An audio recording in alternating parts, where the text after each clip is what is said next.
Hello, everybody, and either welcome or welcome back to my podcast. As always, I'd like to remind everybody, if you do like this, please rate, comment, and subscribe. You can find me on iTunes, Google Play, Stitcher, SoundCloud, Spotify, and YouTube. Alright, so as you can tell from the title of this podcast, this is going to be another book review, but I kind of want to explain before we get too far into this. As kind of a sub-project to the sub-project of book reviews, I do have a bunch of books that I have bought that I kind of want to go into because a lot of what we see going on in society right now we think is very new and very current to our current situation. And in actuality, they're not. And a lot of the current situations that we have right now have been written about in the past.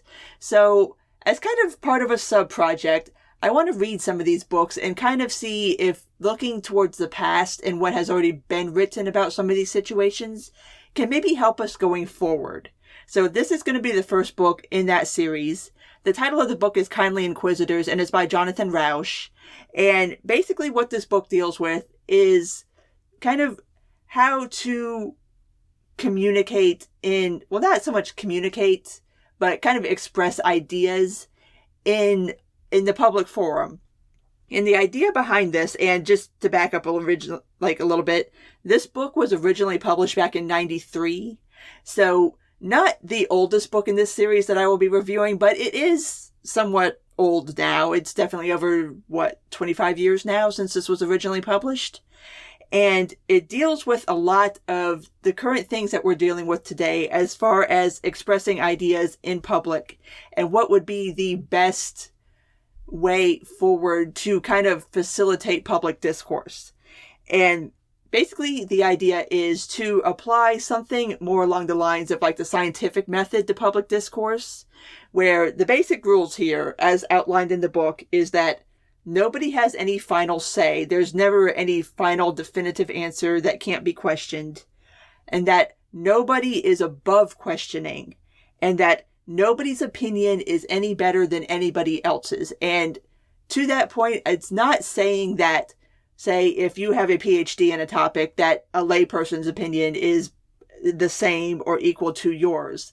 It's saying that no matter what your age is, no matter what your gender, your ethnicity, your sexual orientation, anything like that does not give your opinion more weight over anybody else's.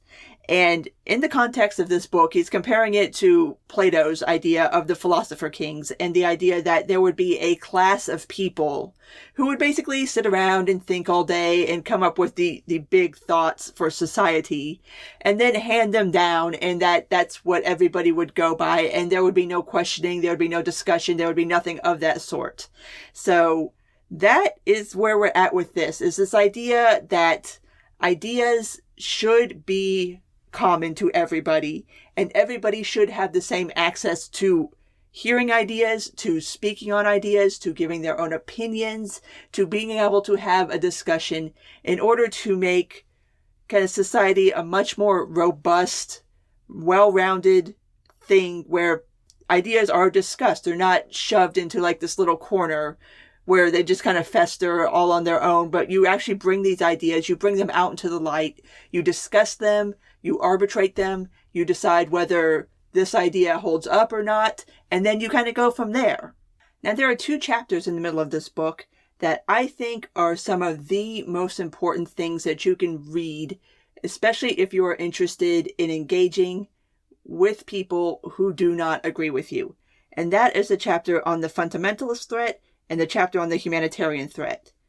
Now, the chapter on the fundamentalist threat was such a light bulb moment for me in understanding why it is certain people react the way they react to ideas that they don't agree with or that they don't like. And just to kind of preface this a little bit, these 2 chapters are going to get their own episode because there's so much here and there's so much to talk about. And I think they are really, really important chapters for everybody to read. But the fundamentalist threat kind of deals with what obviously it sounds like people who have fundamental core beliefs that are different from you. And then the humanitarian threat, which deals more with a lot of the questions that we see today in regards to like hate speech or hurtful speech or speech that might hurt somebody's feelings, and how maybe, okay, we have the First Amendment and it covers this and that, but maybe if we just tinker a little around the edges and deal with maybe some of this speech that's hurtful to people or that makes people upset or anything like that, kind of discussing those sorts of questions and the answers to those questions, which it's these two chapters, this whole book in general, honestly, but especially these two chapters, like, it's amazing that this was written back in 93. I mean, it's something that could have been written 6 months ago and still would have seemed completely and utterly relevant to where we are today, which is depressing in a way if you think about it, that we're still having these same conversations that we had back in like the early 90s, that there are still some sections of speech and of public discourse that haven't progressed as far as I would like to have seen them in this time frame. But then there is kind of a little bit of a ray of hope, because he wrote an afterword for the 2013 edition marking the 20-year anniversary, in which he discusses where we were at in 2013. And especially he writes very movingly on the topic of gay marriage, because he is a gay man. And he talks about how he never even expected to see gay marriage become legal in his lifetime. And obviously in 2013 it still wasn't, but it was pretty obvious that that's where we were heading. And that the reason for that, as far as homosexuality becoming more accepted in society, is that people started talking about it. It stopped being this marginalized, like, just topic that's just shoved out of public discourse, out of society, like nobody talks about it, nobody wants to acknowledge it.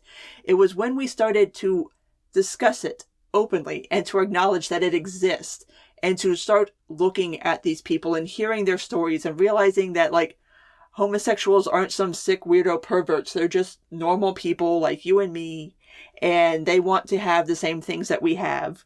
That really started to change public opinion, and it really, like, especially on the topic of gay marriage, the conversion between people being okay with it and not being okay with it, like that flip from being like something of a taboo to being completely acceptable, happened very, very fast, to be completely honest. I mean, within 10 years, and you can go back and look at polling from like 10 years before gay marriage became legalized to where it was when it was actually legalized. Like, by the time the Supreme Court handed down their ruling that it was legal, it was pretty much like, I think it's like 75% of the country was like, yeah, of course, gay marriage should be legalized.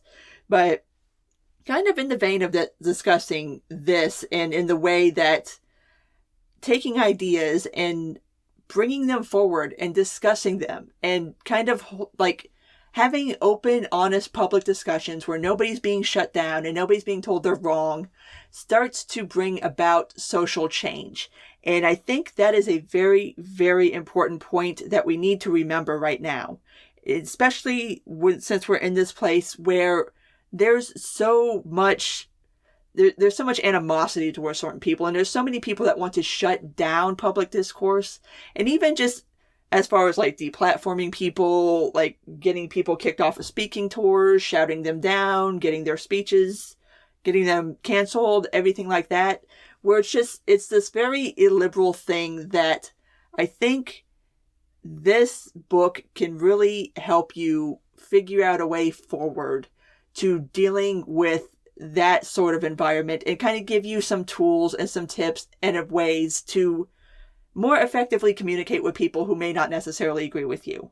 So obviously, I highly, highly, highly recommend this book. If you do not read anything else this year, please read this book. And if you don't read anything else this year, please read the chapters on the fundamentalist threat and the humanitarian threat, because I think it is so vital to understanding where we're at with public discourse to read those two chapters.